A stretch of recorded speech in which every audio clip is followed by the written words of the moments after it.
Hello there. Welcome to Dreametive channel. This is Dreametive. This is a part 2 video and it's a continuation of the part 1 video where I showed you how one can monitor EC2 disk utilization without using Lambda and CloudWatch. So basically here we will run that Python script by using Crontab at a given point in time.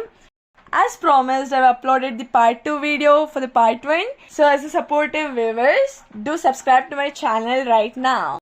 So without wasting much time, let's get started. I will just give it as Crontab space -e and here it will ask me to select the editor. I'm gonna go with the Nano. If you're comfortable with Vim or ED, you can just select that. So basically in Nano, you can see there is a file for Crontab. And there is an example as well. Crontab stands for Cron table because it uses the Cron Job scheduler Cron to execute the task. And here I am going to follow the path where there is a Python script. As I copied it, I'll go back to the file.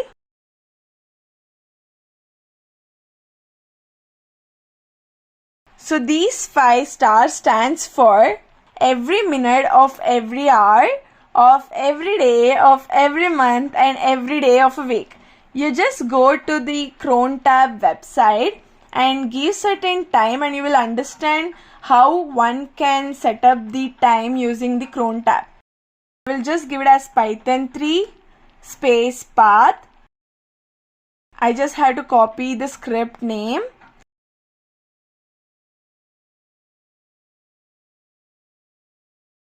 So from this path, run this particular Python script.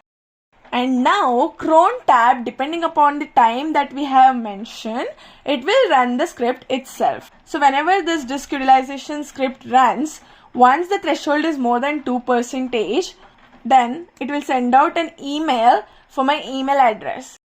As you're using the scheduler, you don't have to run the script manually this time. So whenever you have to use CloudWatch as a service, you can also think about the scheduler that is Crontab if it anywhere works for your requirement. So thank you for watching my part 2 video as it was all about Crontab. If this video was cut straight to the point, then let me know through the comment section below and like the video as well as subscribe. Until then, sayonara.